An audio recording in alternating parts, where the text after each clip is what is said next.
Hello everyone. So we were discussing the solutions of engineering services 2024. The topic under consideration was environmental engineering. इसका जो पहला वाला part one है वो मैंने सेपरेटली इसी प्लेलिस्ट में डाला हुआ है. जो बच्चे हुए क्वेश्चंस हैं वो हम कंटिन्यू करेंगे इस पर्टिकुलर वीडियो के अंदर. So three problems I have covered in part one. एक ये थ्योरी प्रॉब्लम था और दो न्यूमेरिकल प्रॉब्लम थे, एक बीओडी वाला और एक ये हमारा सेल्फ प्यूरिफिकेशन वाला. सो ये तीन प्रॉब्लम हमने कर लिए थे. कंटिन्यू करेंगे आगे. काफ़ी सारे प्रॉब्लम्स है इन्वायरमेंट में. लास्ट क्लास में भी मैंने ये डिस्कस किया था कि इन्वायरमेंट का जो वेटेज था वो हाईएस्ट था इस बार इंजीनियरिंग सर्विसेज के मेंस एग्जामिनेशन के अंदर. जनरली ऐसा होता नहीं है, पर इस सब्जेक्ट में से 140 मार्क्स का इस बार पूछ लिया गया, विच इज़ ह्यूज. तो you have to be prepare for every situation. However हमारे जो एनवायरनमेंट और सॉइल के जो टॉपिक्स हैं ये जनरली हाई वेटेज टॉपिक्स ही हैं, चाहे गेट हो, चाहे इंजीनियरिंग सर्विसेज हो, या बाकी एग्जामिनेशन हो. तो कंटिन्यू करते हैं हम. Will continue with the discussion. अगला प्रॉब्लम है हमारा, क्या बोल रही है. A wastewater treatment plant in a city of 1 lakh population supplies water at a rate of 150 liters per day. अच्छा, ध्यान रखना है यहाँ पे, ये एवरेज पर कैपिटा डिमांड नहीं है. वाटर सप्लाई की रेट दे रखी है आपको. तो जिस रेट से पानी सप्लाई हो रहा है बस वही डायरेक्टली दे रखा है, एवरेज डिमांड नहीं है. तो ध्यान रखना 1.8 से मल्टीप्लाई मत कर देना ऐसे. So two equal capacity circular settling tanks are to be provided to settle the flocculent suspension through type 2 settling. Design the tanks. Take the surface overflow rate as 20 meter cube per meter square per day. Water depth of 3.5 meter. बोला नीचे sludge zone जोड़ दो. Keep the inlet and outlet zone equal to the side wear depth. ठीक है, inlet outlet zone side wear depth के बराबर रखो.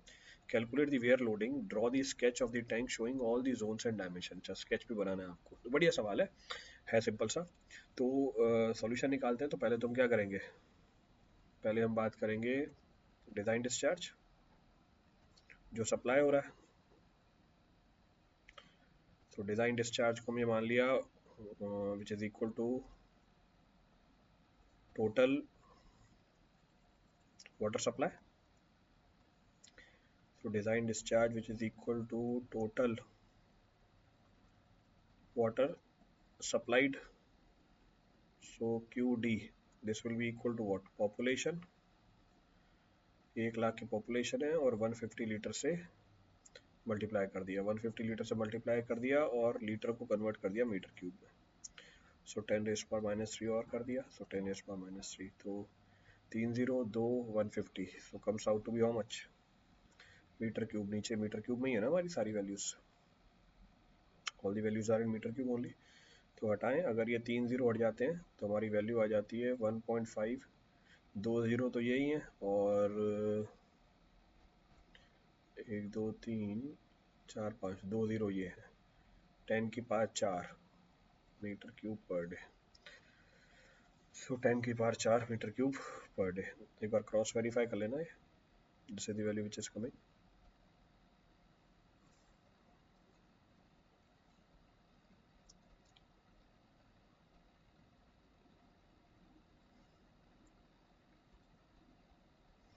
मेरे हिसाब से तो ये आ रहा है.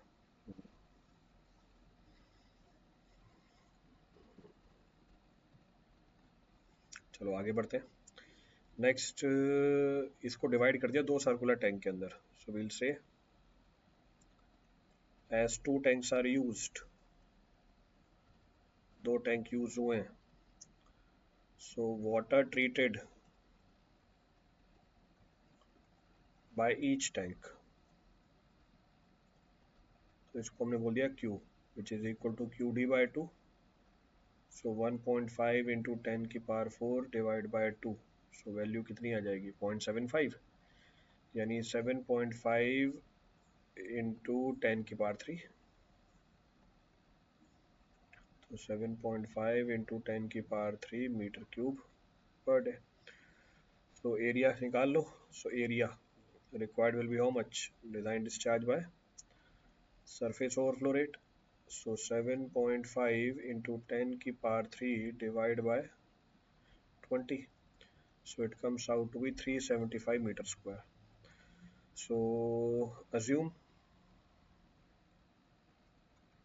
dia of the tank BD, tank का डायमीटर D मान लिया. सो एरिया कितना हो जाएगा, πd² by 4. सो हम बोलेंगे pi D square by 4 is equal to 375। यहाँ से हम डायमीटर निकाल लेंगे। So diameter comes out to be how much, 22 metre. तो सिंपल सा सवाल था। तो टैंक की डायमीटर कितनी आ गई हमारी, 22 मीटर। डेप्थ तो आपको दे रखी है, अब इसके आपको 10-15 नंबर दे रहा है, क्या इशू है इसके अंदर? There is no issue in this. तो अब ये बोल रहा है टोटल वाटर डेप्थ है हमारी 3.5 और स्लज जोन बोल रहा है 0.5 metre. So total depth of the tank निकाल सकते हैं, अगले पेज पे गए। So we'll say total depth of the tank.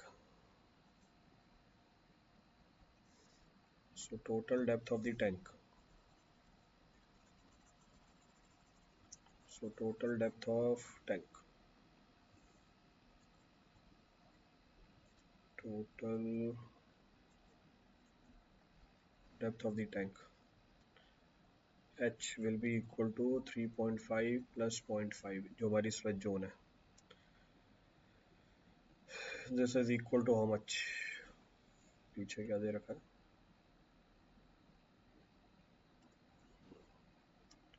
4 metre. तो ये हमारी टोटल डेप्थ ऑफ टैंक निकल के आ गई। ठीक है, आप फ्री बोर्ड भी प्रोवाइड कर सकते हो। वाटर डेप्थ 3.5 मीटर है, ठीक है। तो ऑल्सो प्रोवाइड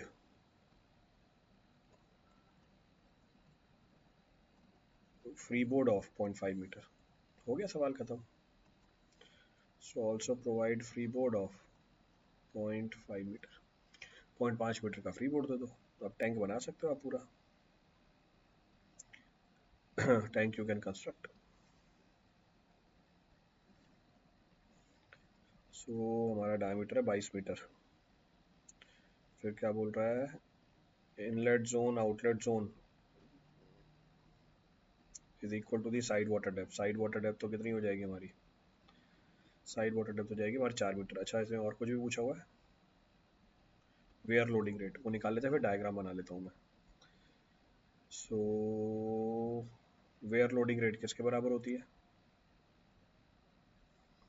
सवाल में पूछी उसने weir loading rate. So A part, पीछे जाते हैं, ये हमारा ए पार्ट था, यहाँ पे आते हैं बी पार्ट।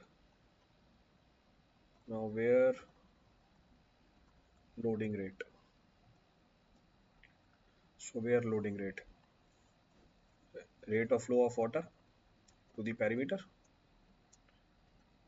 सो weir loading rate, so weir loading rate भैया कैसे निकालेंगे, how to calculate weir loading rate, Q not upon perimeter. अब जो वेयर है वो वेरिएबल है, सो एवरेज पेरीमीटर ले लेंगे। So 2 pi R average, so Q not upon 2 pi R average. अब आर एवरेज कैसे निकालोगे आप, आर एवरेज के लिए मेरे को टोटल डायमीटर निकालना पड़ेगा। टोटल डायमीटर के लिए क्या बोला है इसने, देखो पीछे जाओ, आपका डायमीटर 22 मीटर है, इनलेट 4 मीटर की और आउटलेट भी कितनी है, 4-4 मीटर की है। तो 4 मीटर 4 मीटर दोनों तरफ जुड़ेगा 8, डायग्राम बना के दिखाता हूँ मैं अभी, 12 मीटर और जुड़ जाएगा। सो हम बोलेंगे टोटल डायमीटर,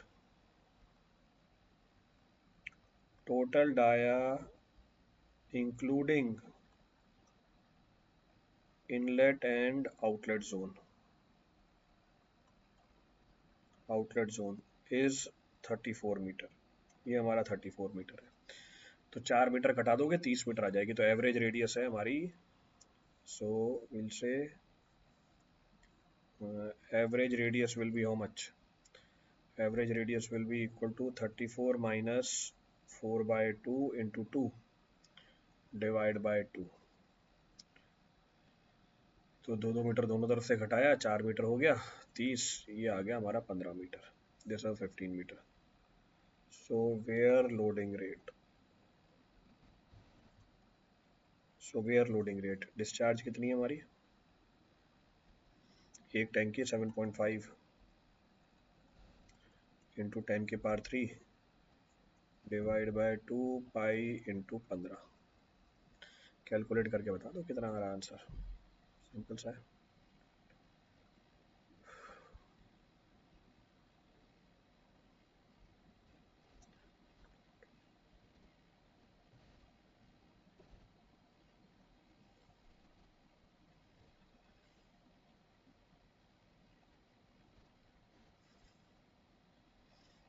निकाल रहा है कोई?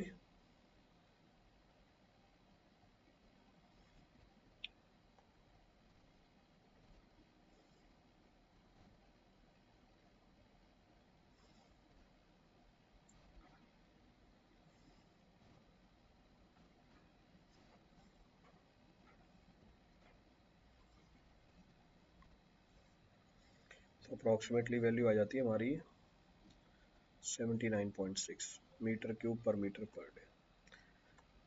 सो according to me this is the result. बाकी आप भी कैलकुलेट कर सकते हो, यू कैन कैलकुलेट। खुद भी आप साथ साथ वीडियो देखते देखते कर सकते हो। You can see the video and calculate. ठीक है, तो ये तो हमारा एक कैलकुलेशन हो गया, सवाल खत्म हो गया। अब इससे बोला डायग्राम, क्योंकि हो सकता है आपको एवरेज रेडियस में इशू हो, कैसे निकाला, तो उसके लिए मेरे को डायग्राम बनाना पड़ेगा। डायग्राम के लिए मैं जाता हूँ अगले पेज पे, खुले पेज पे डायग्राम बनाते हैं पूरा। सो पहले तो हमारा बनेगा इनलेट जोन। अभी इनलेट जोन भी 4 मीटर का है।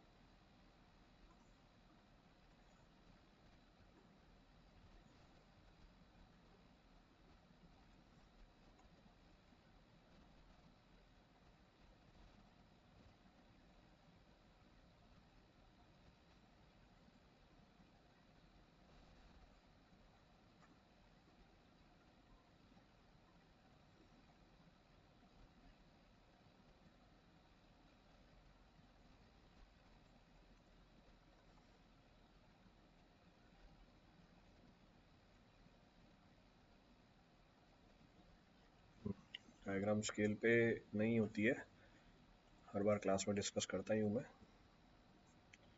बट स्टिल आई ट्राई कि मैनेजेबल हो जाए और समझ में आ जाए आपको।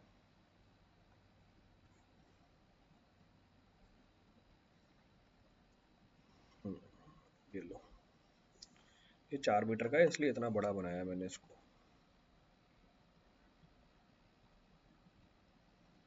आ गई हमारी। हम्म,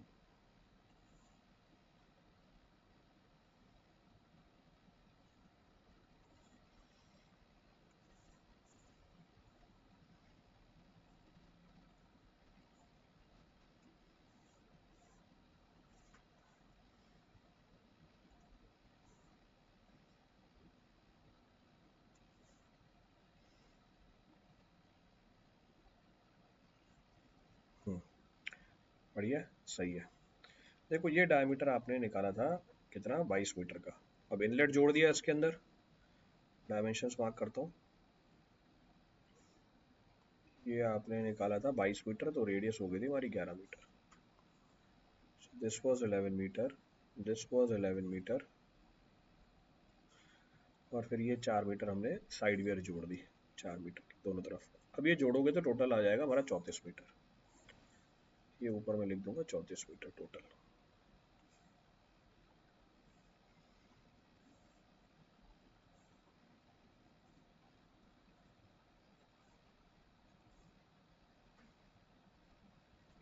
देखो ये इनलेट जोन 4 मीटर का, 22 मीटर का डायमीटर निकाला था आपने, तो 11 11 मीटर दोनों तरफ आ गया। ये 11 मीटर क्योंकि सवाल में मेंशन है ये। और ये साइड वाटर डेप्थ के साथ ही आपकी आउटलेट वेयर भी होनी चाहिए 4 मीटर, 4 मीटर की। 4 मीटर, 4 मीटर, तो देखो 12 जुड़ गया और 22 में, तो 34 मीटर हमारा टोटल हो गया। अब मैंने एवरेज रेडियस भी पीछे लिखवाई थी आपको। एवरेज रेडियस कहाँ तक जाएगी, ये होगी एवरेज रेडियस हमारी सेंटर से लेके। तो 11, 2 और 2। हाँ, फिर इसमें कैलकुलेशन का इशू है, तो हमने क्या किया, 4 घटा दिया, तो 11 11 22, 22 30 कर दिया था मैंने। एक, तो यहाँ से यहाँ तक हमारा हुआ 30, तो उसका आधा तो यही होना चाहिए।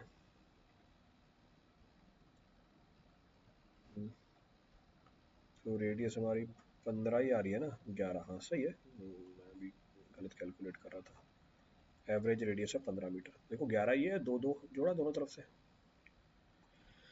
तो ये एवरेज रेडियस है, तो बिल्कुल सही है। और ये हमारी साइड वाटर डेप्थ है 4 मीटर की, जिसमें स्लग जोन भी इंक्लूडेड है। और फ्री बोर्ड भी दे सकते हो आप, you can provide the free board also extra. तो ये 4.5 मीटर की है हमारी टोटल।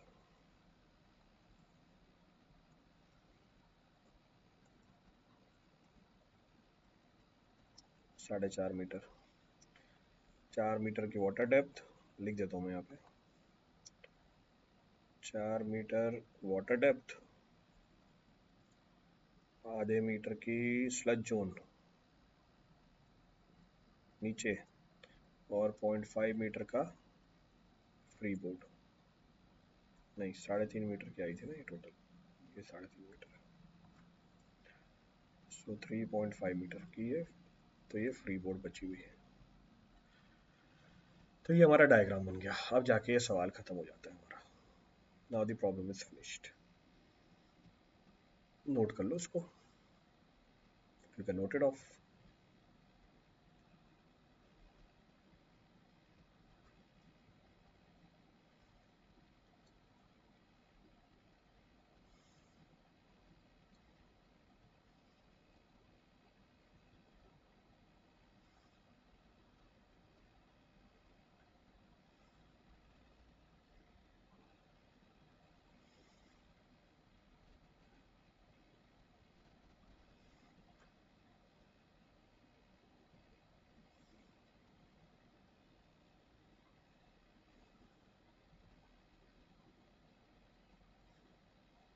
डन।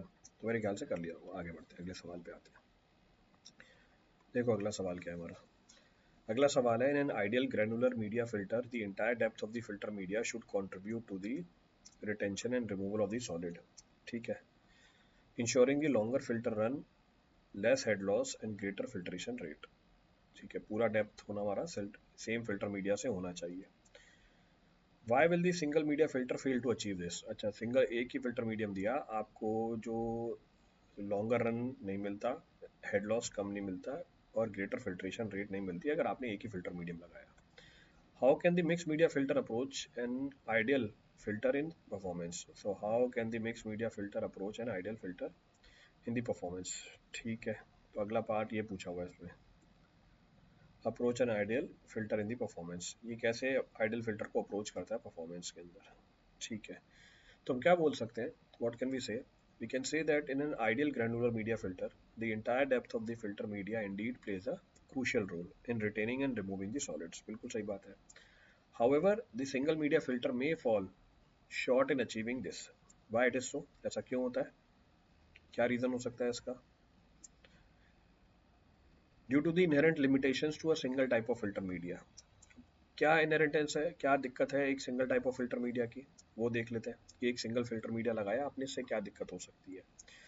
तो single media filter such as filters use only one type of the filter media. एक ही फिल्टर मीडिया यूज करते हैं, जैसे हमारा एंथ्रासाइट कोल होता है। These filters can effectively remove large particles but struggle with the finer particles due to limited particle size distribution with the media bed। ये एक प्रॉब्लम आती है इसके अंदर। So as the water flows through the filter, जो upper layers है capture the larger particles while the lower layers remains unutilized। Mostly जो ऊपर वाले particles होते हैं fine size के लगाते हैं, वही impurities को रोक देते हैं। Now consequently the entire depth of the filter media does not contribute equally in the filtration। क्योंकि पूरी depth filter media की equally contribute नहीं करती है, तो जो नीचे वाली लेयर है वो अनयूटिलाइज रह जाती है। चलो ठीक है, then what is the performance, वो सब प्रोपोर्शनल हो जाती है, सब ऑप्टिमल हो जाती है। So consequently the entire depth of the filter media does not contribute equally to the filtration, leading to the sub optimal performance. इसीलिए अगर हम सिंगल मीडिया फिल्टर लगाते हैं, वो हमें रिक्वायर्ड परफॉर्मेंस नहीं निकाल के दे पाते। पर अगर हमने मिक्स मीडिया फिल्टर लगाया या मल्टीमीडिया फिल्टर लगाए, ये कंबाइन करते हैं multiple layers of different filter media by two enhance the filtration efficiency. इससे हमारी फिल्ट्रेशन एफिशिएंसी बढ़ जाती है। तो by using a variety of media, अब कौन कौन से मीडियम आप अप्लाई कर सकते हो, आप सैंड यूज कर सकते हो, एंथ्रासाइड यूज कर सकते हो, गार्नेट यूज कर सकते हो। These filters addresses the limitations of the single media filter. जो हमारा सिंगल मीडिया फिल्टर है उसकी लिमिटेशंस को ये एड्रेस कर लेता है।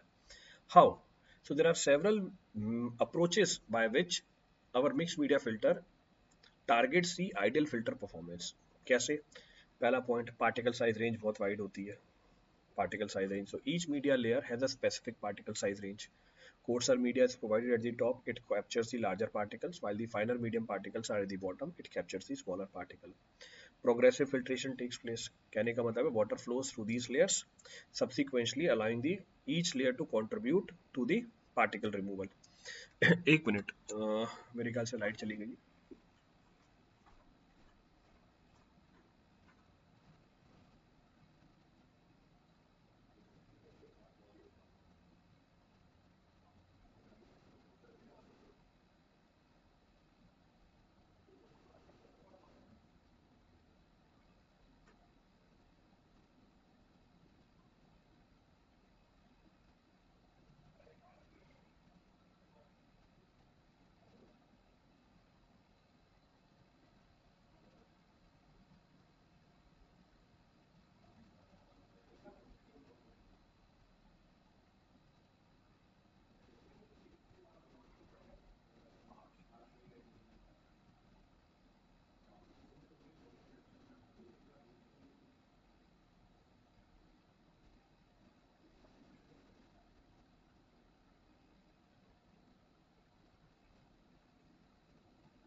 सॉरी, वाईफाई का नेटवर्क चला गया था, इसलिए उसको ठीक करना पड़ा। तो हम बात कर रहे थे किसकी,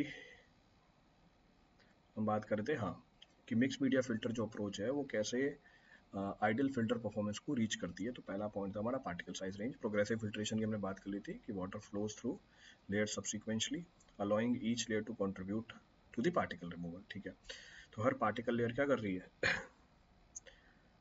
इम्प्यूरिटीज को रिमूव कर रही होती है, जो हमारे सिंगल फिल्टर मीडिया में पॉसिबल नहीं हो पाता। यहाँ पे हर लेयर क्या करती है, यहाँ पे हर लेयर क्या करती है, यहाँ पे हर लेयर इम्प्यूरिटीज को रिमूव कर रही होती है। ठीक है, next point of reference, longer filter runs. क्या बोल रहा है longer filter runs? The combination of the media extend the filter life by distributing load more evenly. अगर आप कॉम्बिनेशन करते हो मीडिया का, इससे जो लाइफ होती है फिल्टर की वो कंपेरेटिवली बढ़ जाती है, लोड इवनली डिस्ट्रीब्यूट हो जाता है। Next, reduced head loss, head loss कम हो जाता है। With the efficient particle capture head loss accumulation is minimised. तो हेड लॉस की जो एक्यूमुलेशन होती है वो कंपेरेटिवली रिड्यूस हो जाती है अगर आपने मल्टीमीडिया फिल्टर लगाया तो। हाँ, बिल्कुल सही बात है। Next, improved filtration rate. इससे फिल्ट्रेशन रेट कैसे इंप्रूव हो जाती है? जो मिक्स मीडिया फिल्टर्स होते हैं achieve higher filtration rates while maintaining the quality. Quality पानी की मेंटेन होती है, मतलब एफिशिएंसी ज़्यादा होती है और रेट ऑफ फिल्ट्रेशन भी ज़्यादा होती है। जनरली हमें ये देखा गया है कि slow and rapid sand filter में दोनों प्रॉपर्टीज जस्ट अपोजिट होती है। स्लो एंड फिल्टर की एफिशिएंसी ज़्यादा होती है, रेट ऑफ फिल्ट्रेशन कम होती है। रैपिड सेंड फिल्टर की रेट ऑफ फिल्ट्रेशन ज़्यादा होती है तो एफिशिएंसी कम निकल के आती है। पर इससे क्या होता है, मिक्स मीडिया फिल्ट्रेशन से हमें हायर फिल्ट्रेशन रेट भी मिल जाती है और क्वालिटी को भी हम मेंटेन करके रख लेते हैं। बॉटम लाइन क्या है? बॉटम लाइन ये है कि मिक्स मीडिया फिल्ट्रेशन जो है वो ऑप्टिमाइज कर लेती है entire depth of media bed को, approaching the ideal granular media filter performance by combining complementary properties of different media types. Bottom line ये है जो अलग अलग मीडियम की प्रॉपर्टीज है उसको कॉम्प्लीमेंट करा देते हैं हम, जैसे मैंने अभी जानकारी दी। स्लो सेंड फिल्टर में एफिशिएंसी ज्यादा, रेट ऑफ फिल्ट्रेशन कम। रैपिड सेंड फिल्टर में एफिशिएंसी कम, रेट ऑफ फिल्ट्रेशन ज्यादा, दोनों को जोड़ दिया मल्टीमीडिया फिल्ट्रेशन। तो दोनों की क्या हो गई? प्रॉपर्टीज कॉम्प्लीमेंट्री बन गई। क्लियर है?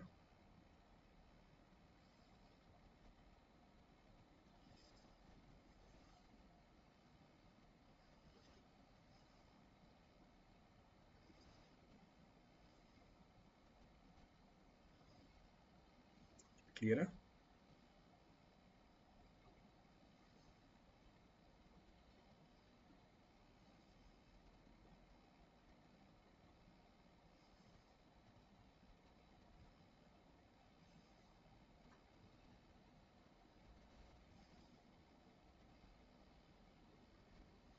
क्लियर है? नोट कर लो फटाफट। आगे बढ़ जाते हैं।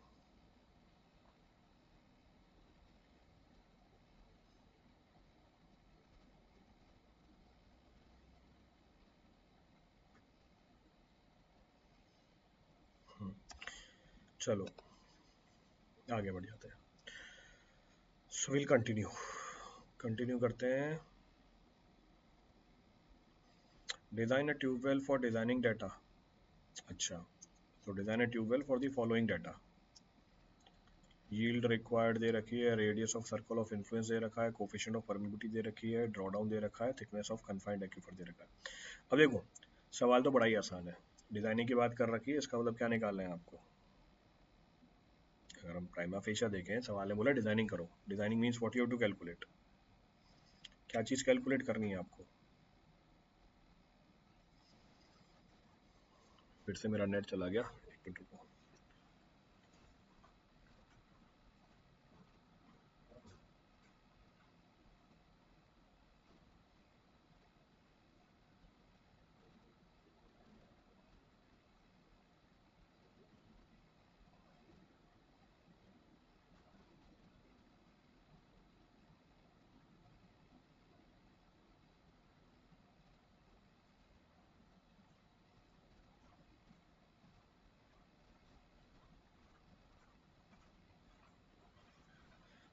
Now the router is correct.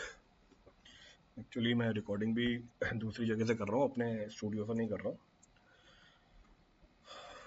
हूँ।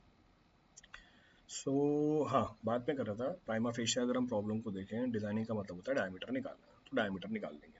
डेप्थ निकालना, डायमीटर निकालना। इसमें क्योंकि थिकनेस दे रखी है कन्फाइंड एक्यूफर की, तो डेप्थ का तो कोई रोल ही नहीं है। बट क्योंकि ये सवाल की वेटेज बहुत ज़्यादा है, 15 नंबर का सवाल है, मैं एक्सप्रेशन लिखूंगा डायमीटर निकाल के दे दूँ, 15 नंबर नहीं देगा। एक्सप्रेशन लिखूंगा डायमीटर निकाल के दे दूँ, 15 नंबर नहीं देगा।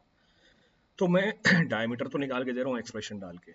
पर आपको ये ध्यान रखना है कि जब आप ये सवाल करोगे पेपर में, आपको डिराइव भी करके देना है एक्सप्रेशन को। You have to derive the expression also, so take proper care. क्योंकि सवाल 15 नंबर का है, वैसे नहीं करते हम इस चीज़ को, वैसे हम इस चीज़ को नहीं करते। ऑब्जेक्टिव सवाल है ये, पर क्योंकि 15 नंबर लेने हैं, you to fetch 15 marks, you have to derive it. आपको डिराइव करना पड़ेगा इसको वहाँ पे। तो पहले तो मैं आंसर निकाल के दे देता हूँ आपको, और वो एक्सप्रेशन कैसे आया वो आपको डिराइव करके देना पड़ेगा। क्या है? Thickness of the confined aquifer. Confined aquifer की थिकनेस दे रखी है, ड्रॉ डाउन दे रखा है। डिस्चार्ज क्या होता है कन्फाइंड एक्यूफर में? ड्यूपिट थ्योरी लगानी है। हमारे पास वो वाले वैल्स तो है नहीं ऑब्जर्वेशन, तो थीम थ्योरी का कोई रोल ही नहीं है। सो डिस्चार्ज कितनी होगी? सो 2 pi K D. So 2 pi K D H minus H not. अब देखो ये सिंपल सा एक्सप्रेशन है, आपको खुद ही समझ में आ जाएगा यार, 15 नंबर तो मिलेंगे नहीं मुझे इससे। तो क्या करना पड़ेगा फिर मुझे? यहाँ पे इसको डिराइव करके देना पड़ेगा। बिल्कुल सही बात है। सो 2.2 pi K D H minus H not divide by, ये क्या हो गया, कम हो गई। So 2.303 log 10 R by R W. यहाँ से मैं क्या निकाल लूंगा? यहाँ से भैया आर डब्ल्यू निकालना है, ये मेरा एम है। तो डिस्चार्ज कितना है हमारे पास? डिस्चार्ज है हमारे पास 0.1 metre cube per second. So 2 into pi, K कितनी है हमारे पास 60 metre per day, converted into what, थोड़ा तिरछा हो गया ये, converted into seconds 86400। H minus H not क्या बनी हमारी, draw down. So low 2 pi K D H minus H not is equal to H not divide by 2.303 log 10 r by rw। So 2 pi K आ गया। अब आ गई है D, depth of what, D क्या होती है हमारी, कन्फाइंड एक्यूफर की थिकनेस। एस नॉट कितना बना 6 into 2.303 into log 10 radius of influence कितना है हमारे पास 200 metre divide by R W. देखो एक लाइन में आंसर आया है तो ऑब्जेक्टिव सवाल, 15 नंबर कहाँ से दे देगा ये आपको, यहाँ से मेरा रेडियस ऑफ एल निकल के आ जाएगा। तो जब मैं रेडियस ऑफ एल निकालता हूँ यहाँ से आता है 0.077 मीटर, इसका मतलब आ जाता है 77,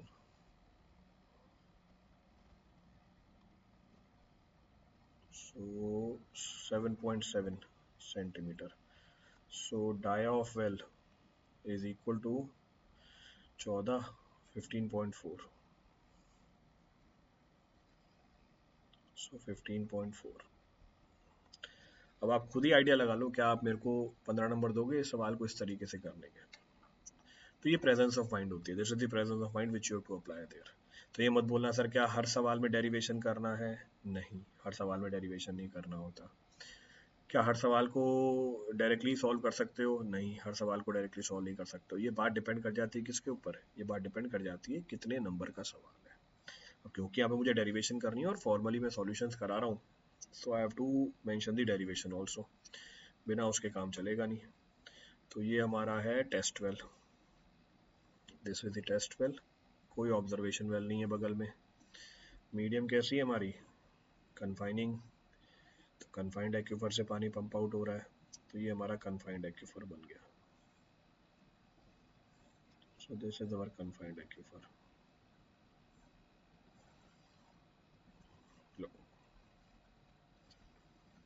नोटेशंस मार्क कर देते हैं। डेप्थ डी और वाटर टेबल लेवल नीले कलर से बनाते हैं ना, ये हमारा वाटर टेबल लेवल,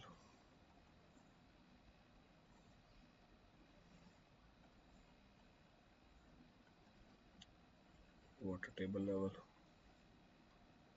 ये हमारी डेप्थ है डी, ये हमारा ओरिजिनल पानी का लेवल है, ओरिजिनल पानी का लेवल है। फिर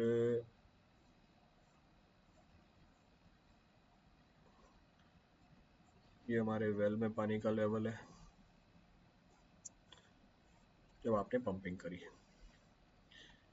then this is our draw down, level of the water in the tube well, जिसको हमने पीछे एच नॉट बोल दिया था, so H minus H not, so this was H not, this is H not.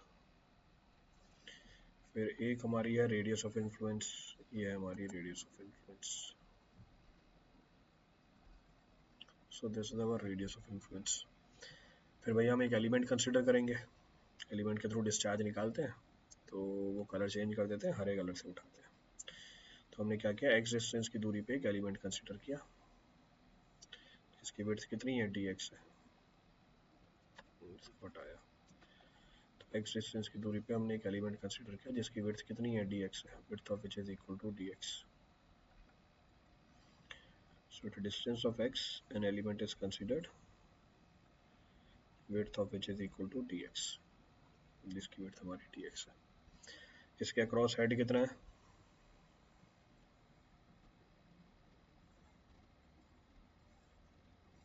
h, और यहाँ पे h plus D H.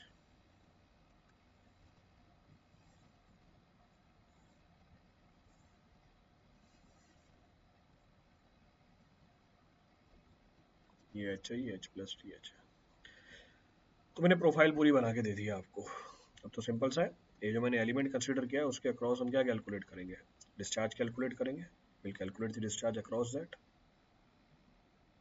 हाँ इंटीग्रेट कर देंगे, टोटल डिस्चार्ज आ जाएंगे।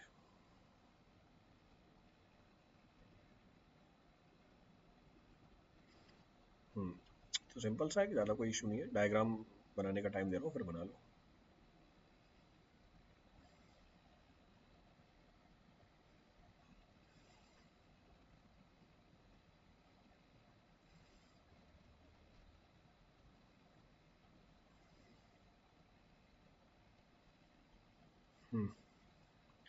तो एलिमेंट के थ्रू डिस्चार्ज निकाल सकते हो।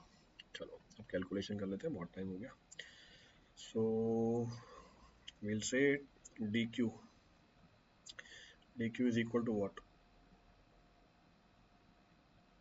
area into velocity.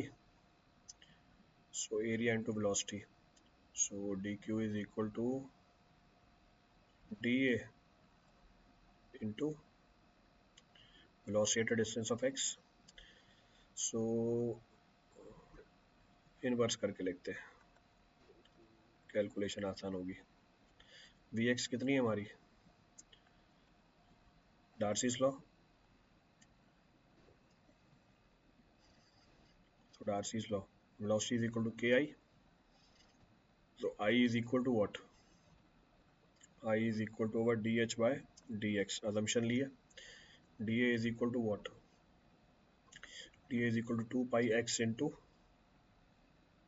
so 2 pi x into d, so ये हमारा dq निकल के आ गया। ऐड करी slide, total discharge, summation of all such discharges, summation of previous k dh by dx 2 pi k, 2 pi k क्यों आ गया, so 2 pi x, so 2 pi x into d। So total discharge निकालना है तो हम क्या बोलेंगे, so q dx by x integral this is equal to k,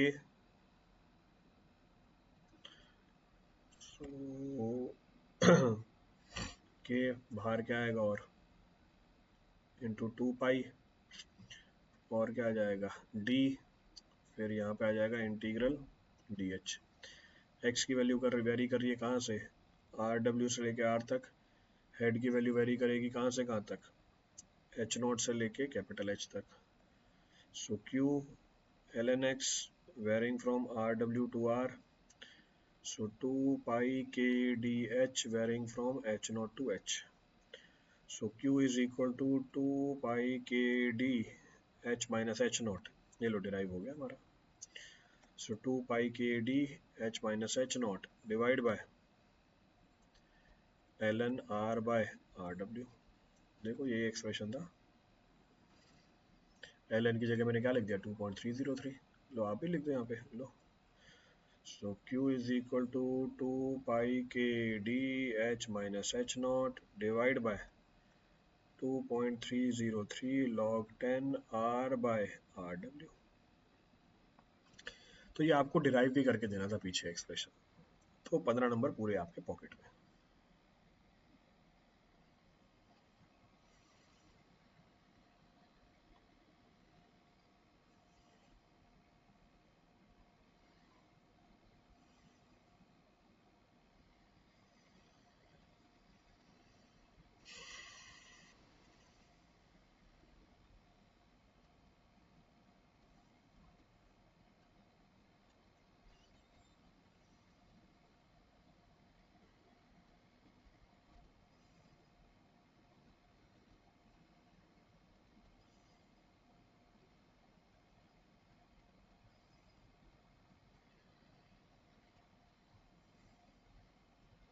note कर लो फटाफट।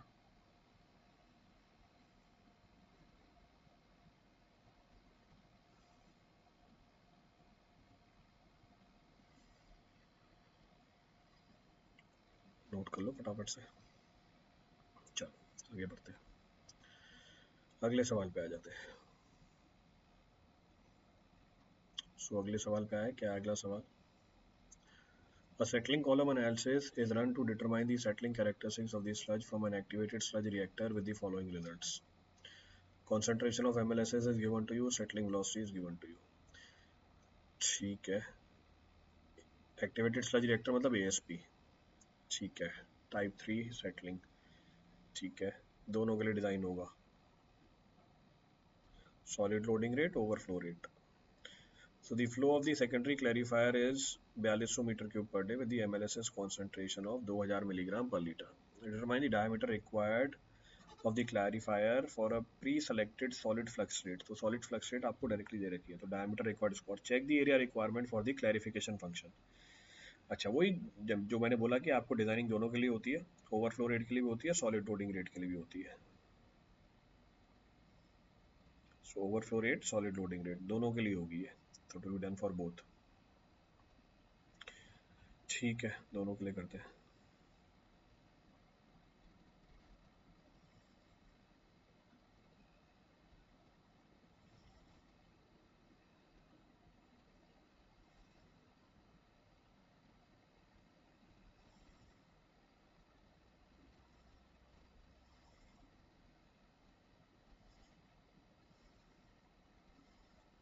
तो सेम वही अप्रोच लगाएंगे. वील अप्लाई सेम अप्रोच, दोनों के लिए निकालना है आपको.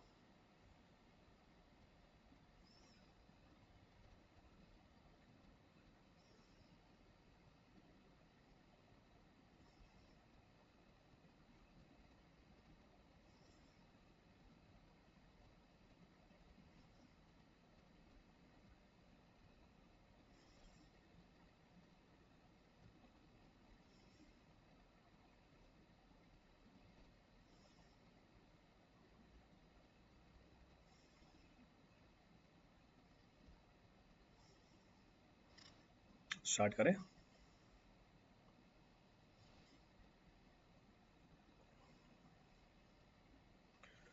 चलो स्टार्ट करते हैं. तो पहले तो diameter required for the pre selected solid flux rate. Solid flux rate मतलब सॉलिड लोडिंग रेट. तो अगले पेज पे गया तो सरफेस एरिया निकालेंगे. तो सरफेस एरिया कैसे निकालोगे? How will calculate the surface area? So I will say surface area, total solids entering to the solid flux rate. So surface area will be equal to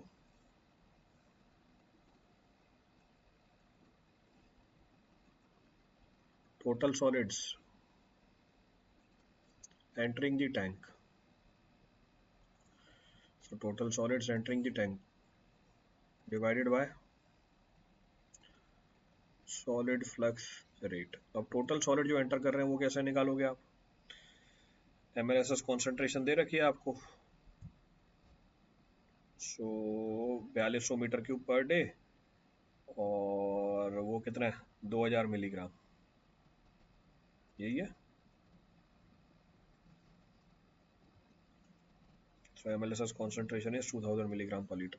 चलो, सो 4200 metre cube per day और ये है 2000 milligram per litre. ये metre cube में है, ये पर litre में. मीटर क्यूब को लीटर में कन्वर्ट कर सकते हैं.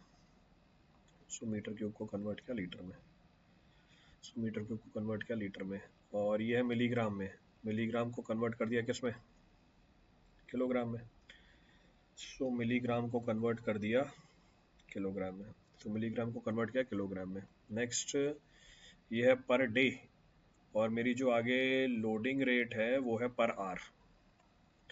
ये है पर डे और जो मेरी लोडिंग रेट है वो पर आर है. तो दैट इज इन पर आर. तो उसको डिवाइड कर दिया 24 से. तो ये पर आर में हो गई. अब सॉलिड फ्लक्स रेट है हमारी. सॉलिड फ्लक्स रेट कितनी है? 2.5 kg.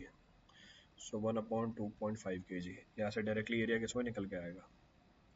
मीटर स्क्वायर में निकल के आ जाएगा. तो ये मेरा एरिया आ गया मीटर स्क्वायर में, 140 metre square. So this is the direct area calculation which is in metre square. ये 140 मीटर स्क्वायर एरिया निकल के आ गया हमारा. So area comes out to be 140 metre square. तो एरिया आ गई 140 metre square. So pi D square by 4 is equal to 140. So dia is equal to 13.35 metre. ये हमारी डायमीटर निकल के आ गई. किसके हिसाब से? सॉलिड लोडिंग रेट के हिसाब से। अब ये बोल रहा है क्लैरिफिकेशन के पॉइंट ऑफ व्यू से, तो जब 2000 मिलीग्राम पर लीटर की एमएलएसएस कॉन्सेंट्रेशन है, सेटलिंग वेलोसिटी कितनी है निकाल सकते हैं। सो वी कैन से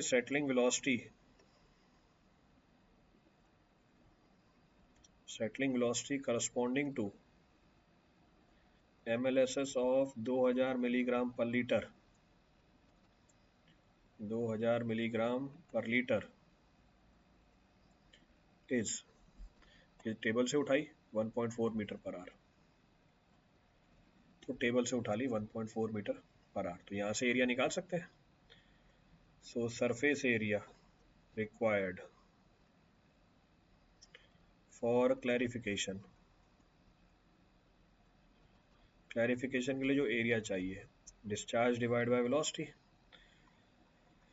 सो डिस्चार्ज है हमारा 4200 metre cube per day, converted into are divide by velocity 1.4, ये कितना आ गया 125, और हमने कितना दिया 140, तो 125 metre square less than 140 metre square.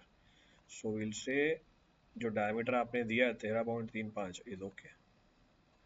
So dia is 13.35 metre, okay. तो क्लैरिफिकेशन और सॉलिड लोडिंग रेट दोनों के पॉइंट ऑफ व्यू से क्लियर है।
नोट करो फटाफट।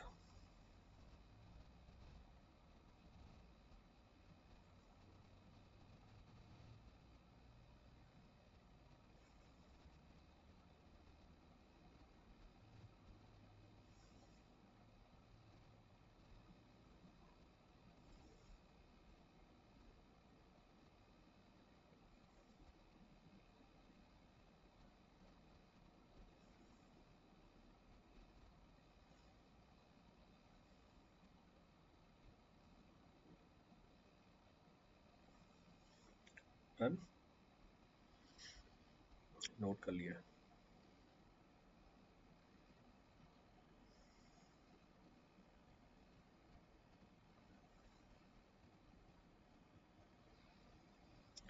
डन, चलो फिर अगले सवाल पे आ जाते हैं। अगर कर लिया तो अच्छी बात है। If it is done then it is fine. Come to the next problem.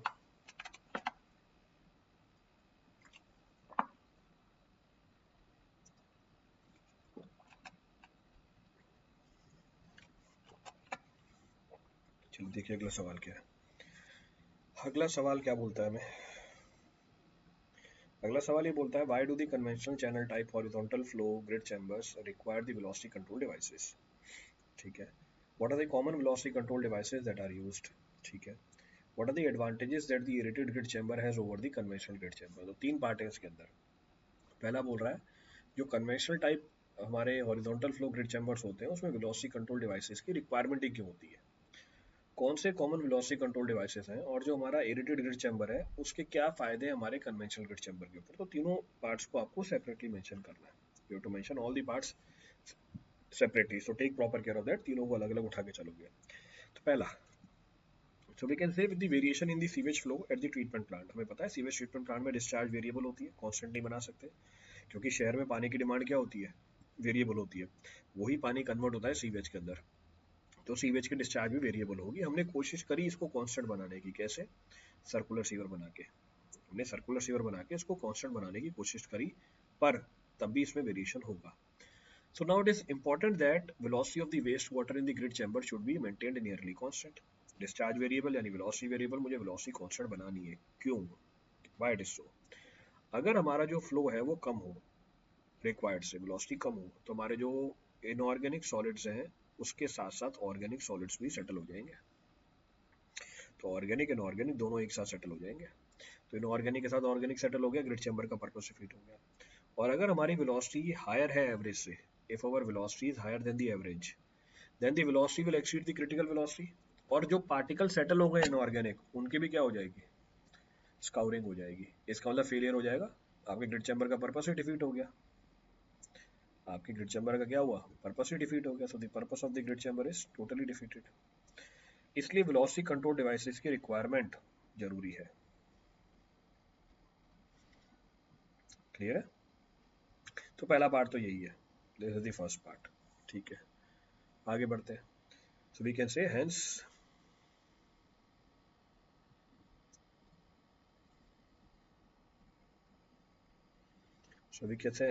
for the proper functioning the velocity should not be allowed to change in spite of the change in the flow in grid chamber. अब इसको achieve कैसे करते हैं, velocity को constant कैसे बनाया जाता है? सो वेलोसिटी को कांस्टेंट बनाया जाता है by the provision of the velocity control devices. अब वेलोसिटी कंट्रोल डिवाइसेस कौन से हैं, दूसरा पार्ट है. ये दो वेलोसिटी कंट्रोल डिवाइसेस होते हैं. तो common velocity control devices includes proportional weir है, इसको सूत्रो वेयर भी बोला जाता है, और हमारा पार्शियल फ्लो होता है.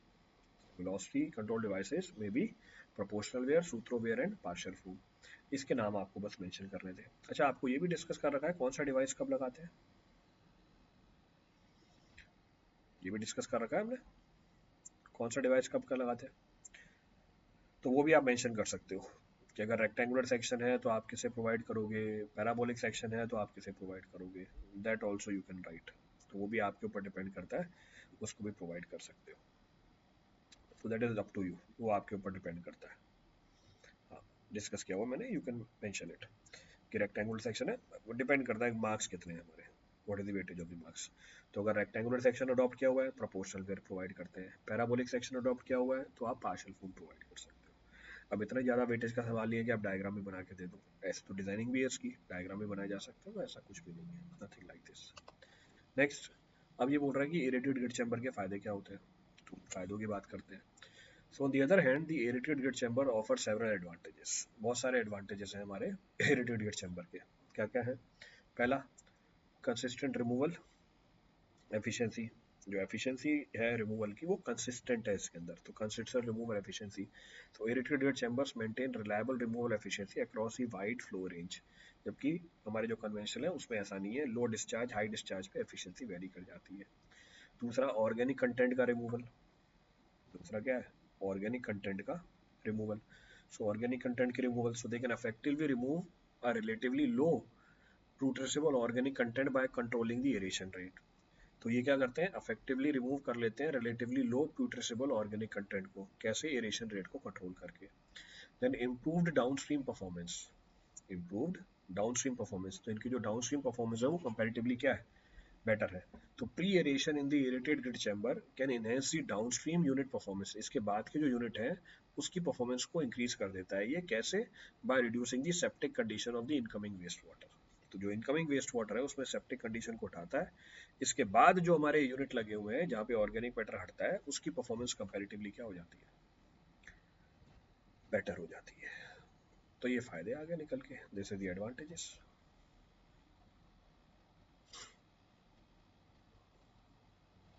क्लियर है?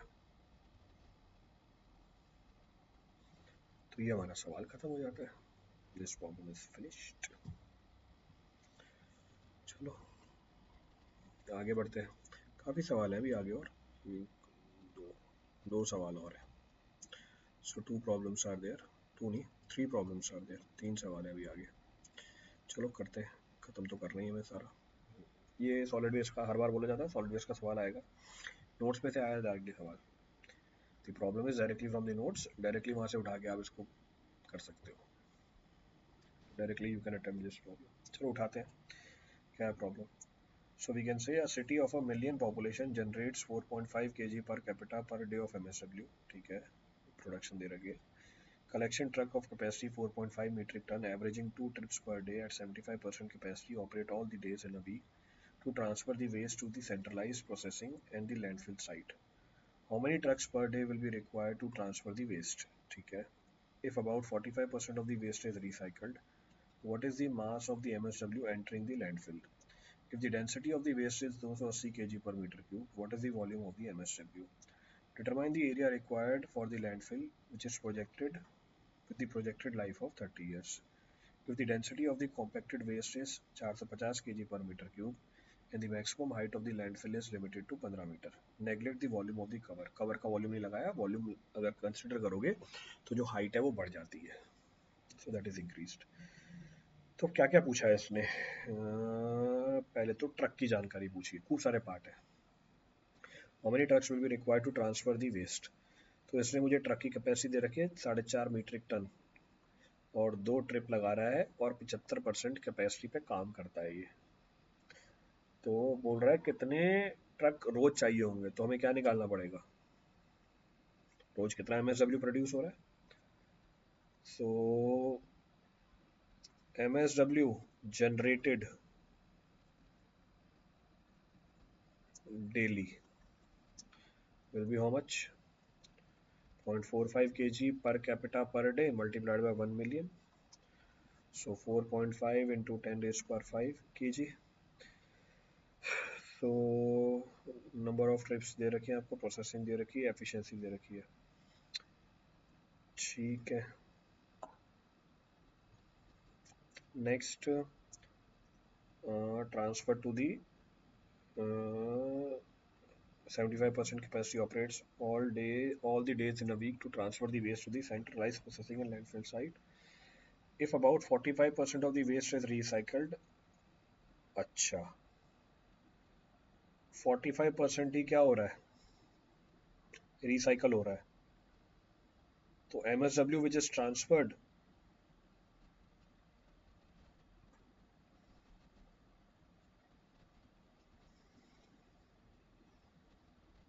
निकाल सकते हैं. कैपेसिटी कितनी है इसकी,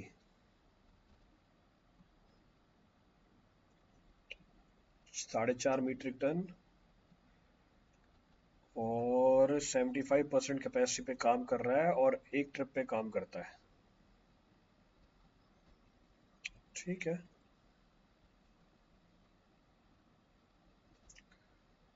ठीक है, लैंडफिल पे गया, processing and landfill. So number of trucks निकालते हैं यहाँ से. So number of trucks required,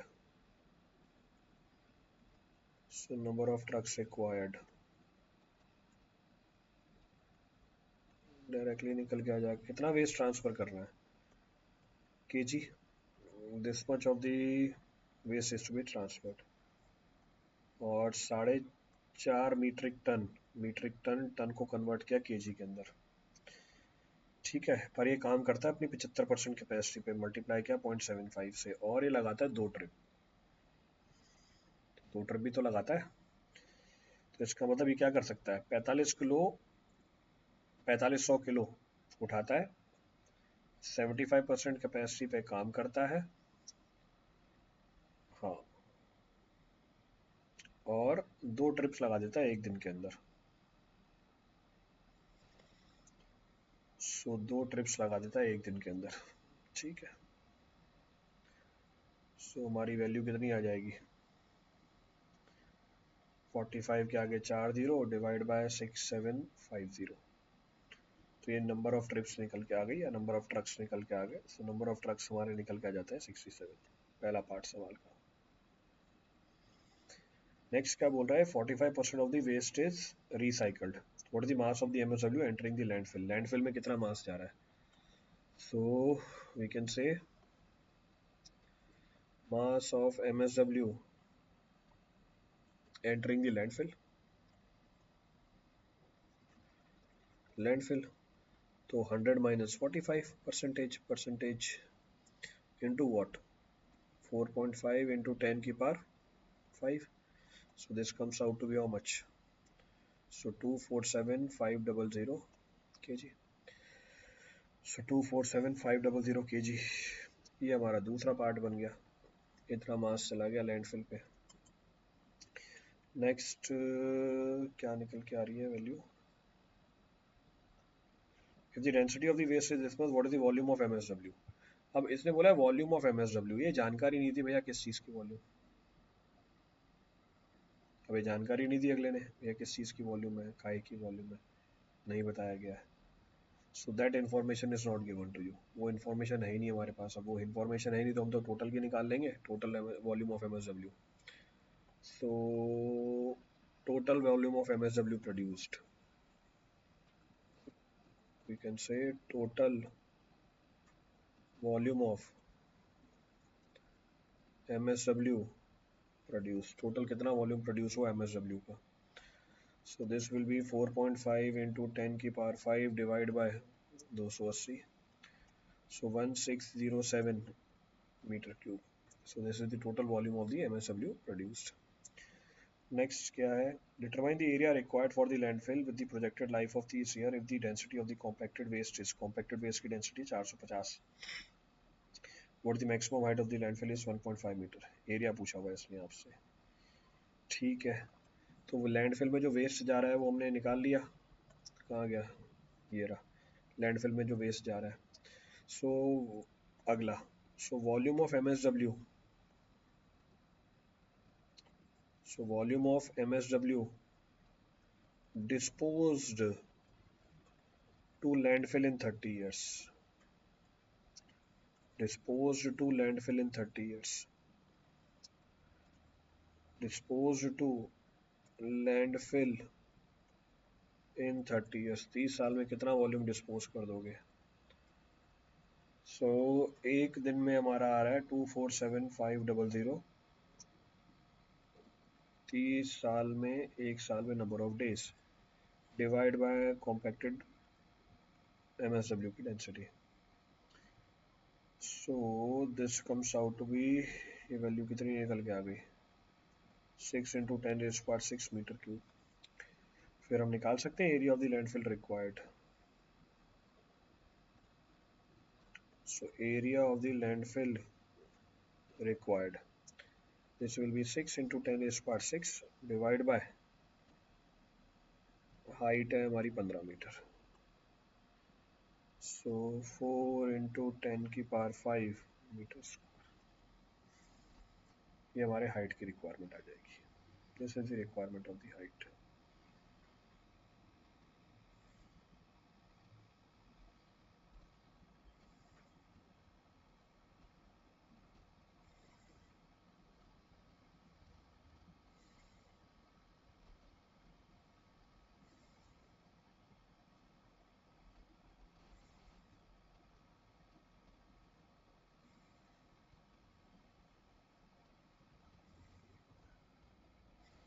note कर लो फटाफट.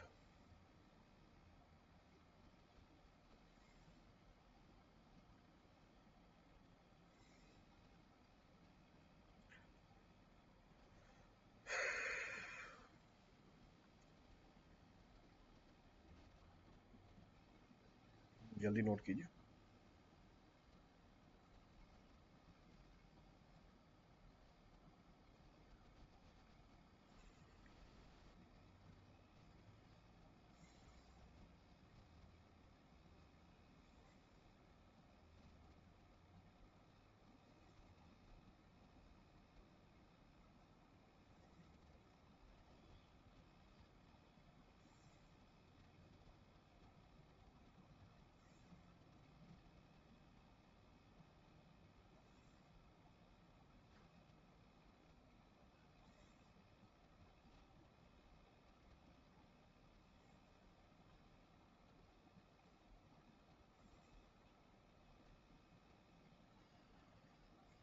चले,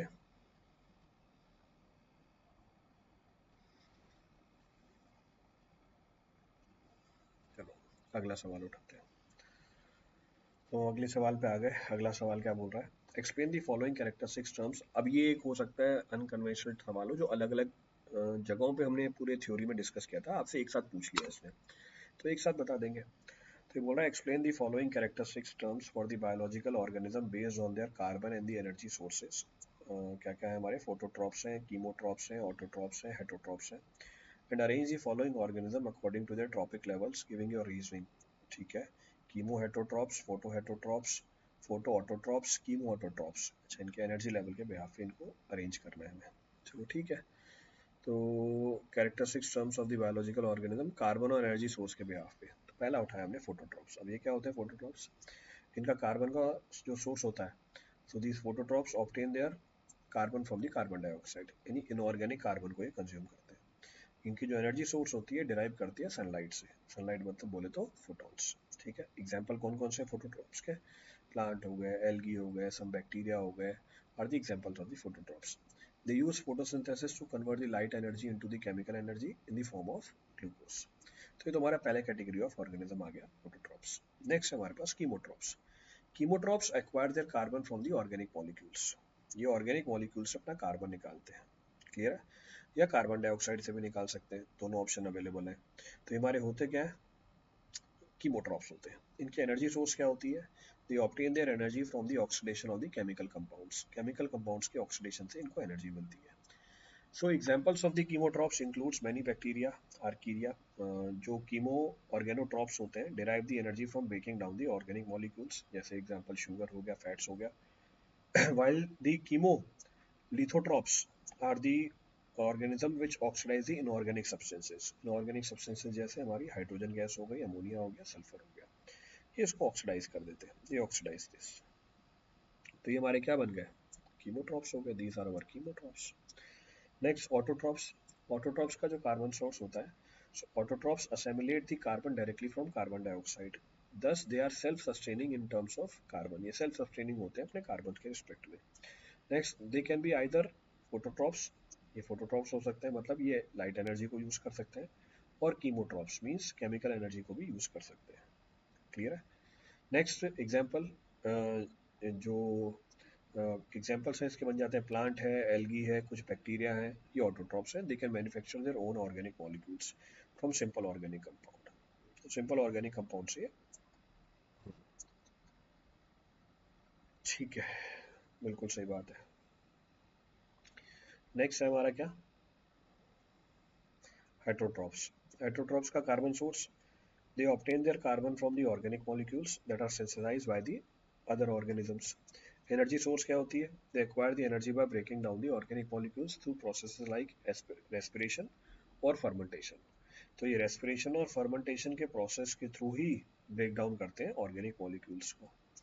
एग्जांपल्स क्या हैं, एनिमल्स हैं, फंगई हैं, बैक्टीरिया हैं, these are heterotrophs. Then they can rely on consuming or absorbing the performed organic compounds to meet their carbon and energy needs।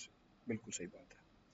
तो animal हो गए, फंगई हो गए, ये सारे के सारे क्या है हमारे heterotrophs. All these are heterotrophs. तो ये तो हमारा पहला पार्ट हुआ सवाल का। तो क्या बोल रही है, so we can say these characteristics helps to categorize the organism based on how they obtain their carbon, यानी autotrophs, heterotrophs, and how they obtain the energy, जैसे फोटोट्रॉप्स हो गया या कीमोट्रॉप्स हो गया। So either phototrophs, chemotrophs. तो organism can be categorised into trophic level based on the energy and carbon sources. और जो अरेंजमेंट है वो भी आगे देखेंगे। This arrangement can also be seen, इस अरेंजमेंट को भी देखा जा सकता है। तो क्या ये अरेंजमेंट, उसको देख लेते हैं। तो जैसे हमारा chemo autotrophs, so chemo autotrophs derives both their energy and carbon from inorganic substances through chemosynthesis। So they are typically found in the environment such as deep sea, hydrothermal vents और certain soil bacteria। ये हमारे chemo autotrophs हो जाते हैं। Example हो गया certain bacteria like Nitrosomonas bacteria, बता रखा है क्या करवाता है ये, which oxidize the ammonia to nitrate। बिल्कुल सही बात है। क्लियर है पूरी कहानी।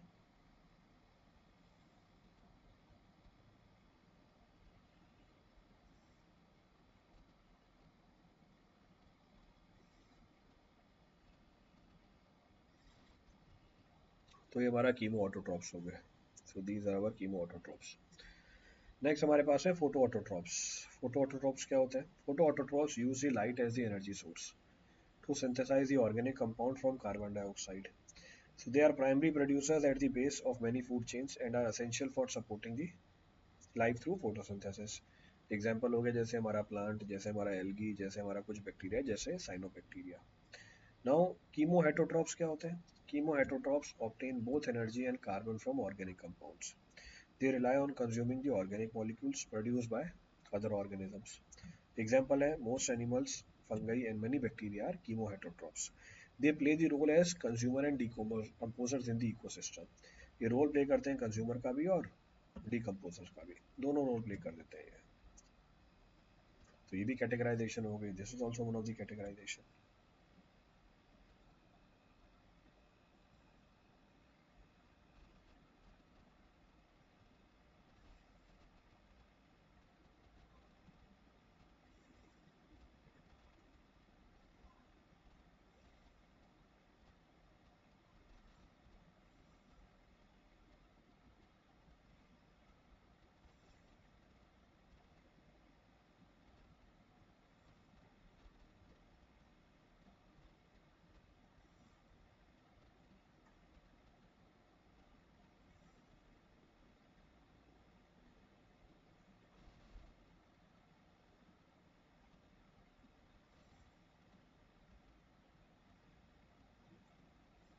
क्लियर है?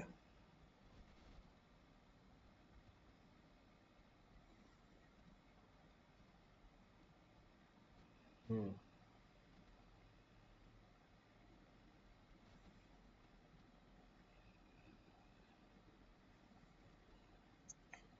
नोट कर लो, फटाफट चल लेते हैं. हाँ, आगे बढ़ लेते हैं. नेक्स्ट है हमारे पास क्या? नेक्स्ट है हमारे पास photoheterotrophs. Now, photoheterotrophs use the light as the energy source, but rely on the organic compound as their carbon source rather than fixing carbon dioxide. ये रिलाई करते हैं ऑर्गेनिक कंपाउंड के ऊपर एज their कार्बन सोर्स और carbon dioxide के ऊपर rely नहीं करते. एग्जाम्पल जैसे हम बोल सकते हैं certain bacteria such as purple non sulphur bacteria जैसे Rhodospirillum which can perform photosynthesis but do not require any organic carbon for the growth. तो हमने जो पीछे अरेंजमेंट करी है उसकी रीजनिंग क्या है हमारी? What is the reasoning for the arrangement? आप बोल सकते हो जो कीमो ऑटोट्रॉप्स हैं are placed highest as they are primary producers that synthesize the organic compound from the inorganic substances often found in the environments which are devoid of the light. फिर जो photoautotrophs हैं follow utilization of light energy to produce the organic compounds and forming the foundation of many ecosystems. ये हमारा क्या आ गया? Reasoning आ गया. Then chemoautotrophs, they will come next as the consumer and decomposers and they rely on consuming the organic matter produced by the autotrophs and other organisms. जो photoautotrophs हैं are placed at the last as they utilize the light energy but still require organic compounds for their carbon needs, making them less common and specialized compared to the other groups. This arrangement will reflect their role in the energy and nutrient flow with ecosystem, with autotroph supporting higher energy or higher level.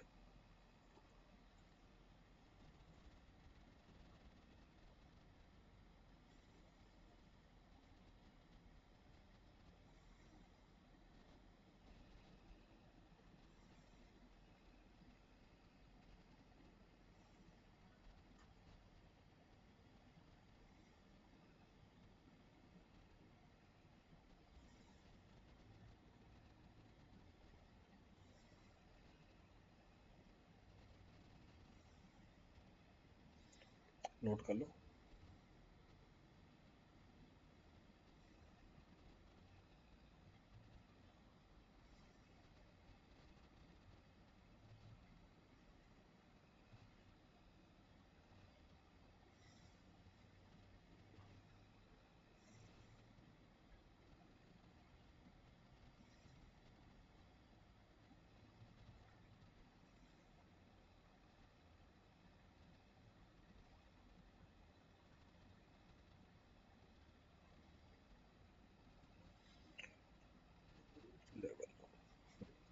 तो आखिरी सवाल बचता है इसका.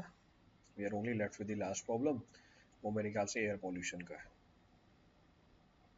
That is the problem of air pollution. चलो उठा लेते हैं इसको. आपकी इन्वायरमेंट खत्म.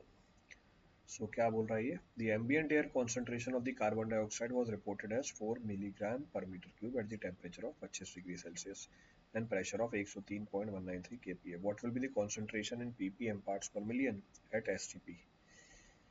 ठीक है, concentration फिर से स्टैंडर्ड एक्सप्रेशन है,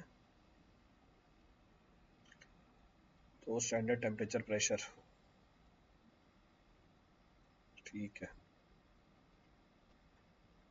तो वॉल्यूम निकाल सकते हो इसका,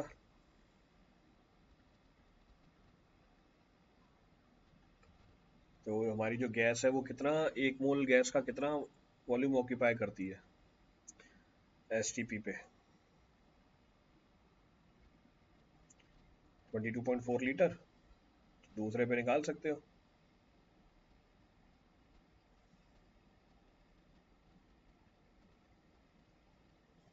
What will be the concentration in ppm at STP?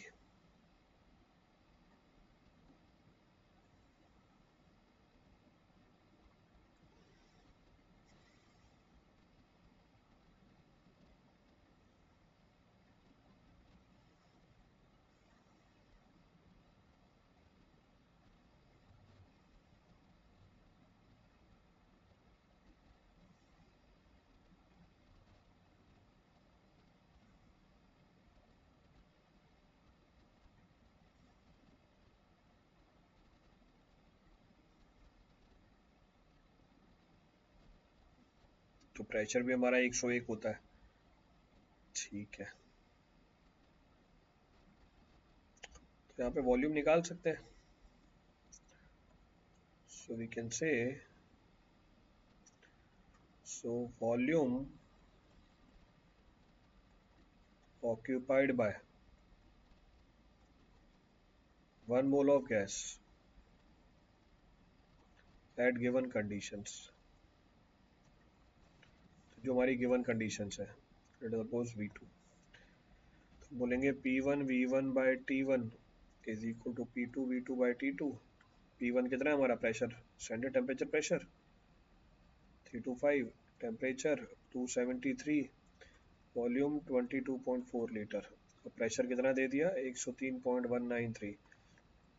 V2 आपको निकालना है, टेम्परेचर कितना है 273 प्लस 25, यहाँ से V2 निकाल लो। V2 निकल के आ जाता है हमारा 24 लीटर,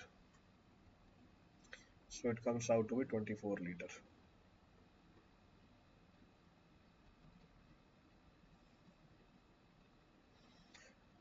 so एक मोल का वॉल्यूम निकल के आ गया।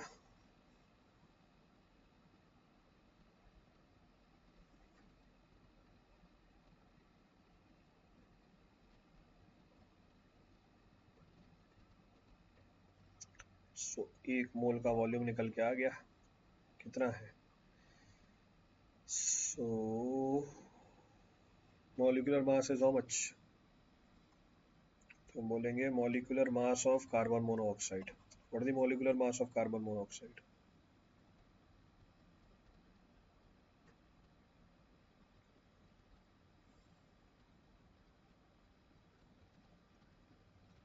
so molecular mass of carbon monoxide, so 12 plus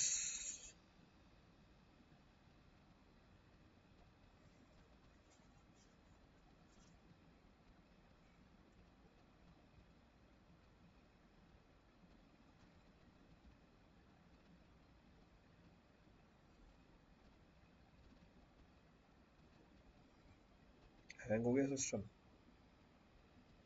लिख ही नहीं पा रहे, एक मिनट होल्ड करो, लिख ही नहीं पा रहा।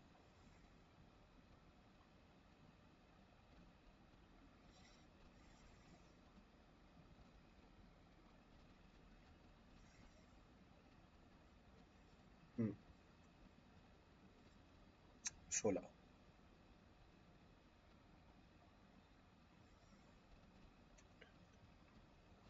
नोट कर पा रहे, so it comes out to be 28 grams, so molecular mass of carbon monoxide comes out to be 28 grams। तो हमारे 1 मीटर क्यूब में 4 मिलीग्राम है, तो पार्ट्स पर मिलियन, मिलियन मीटर क्यूब में कितना होगा, so we'll say in 1 meter cube of air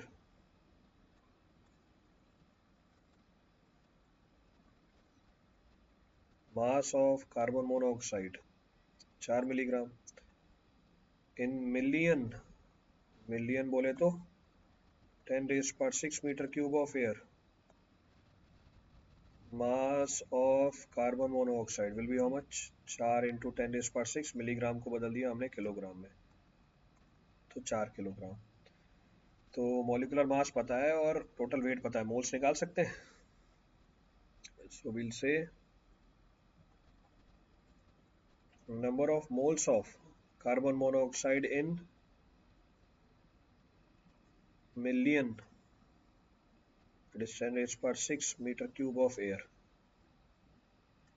कितने मोल्स आ जाएंगे इसके? तो प्रीवियस का है 4 किलोग्राम है. 4 kilogram converted into gram divide by 28. So divide by 28. So 4000 divided by 28 comes out to be how much? 142. 142.85. ये number of moles निकल के आ गए. These are the number of moles. So what is the volume occupied by these moles? Volume of 142.84 or 85 moles will be equal to 142.85. एक मोल का volume कितना था? 24 liters. So this will be into 24.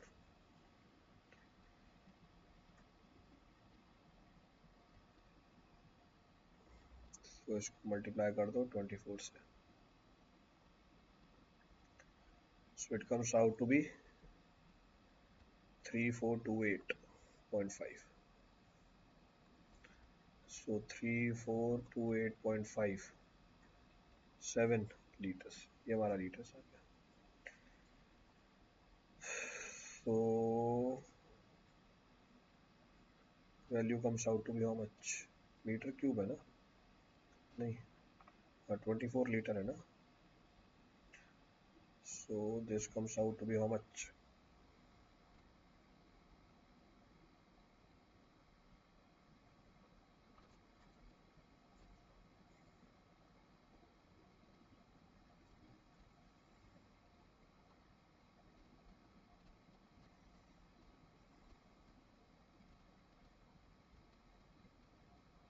ठीक है, हो गया सॉल्व कर दो.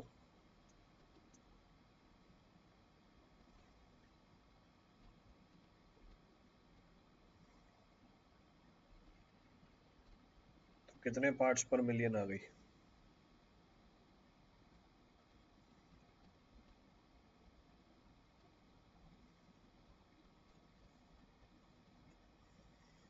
सिंप्लीफाई करके निकाल लो.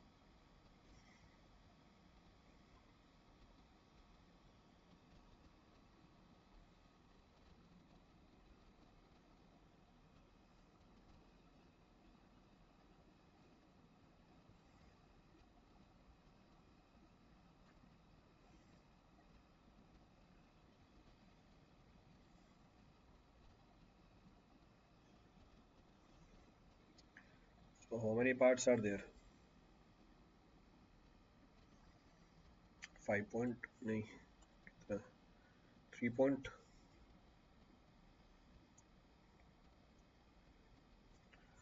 So this comes out to be 3.428 meter cube. So concentration of CO in ppm, parts per million, 3.428 parts into 10⁻⁶ parts. So 3.428 ppm. So this is our problem. ये हमारा लास्ट सवाल था. तो यहाँ पे आपकी इन्वायरमेंट खत्म हो जाती है. आप स्टैंडर्ड एक्सप्रेशन भी यूज कर सकते हो. You can use the standard expression also, one in the same thing. तो बाकी के भी सॉल्यूशंस करते हैं इसके बाद कंटिन्यूएशन में. Thank you everyone.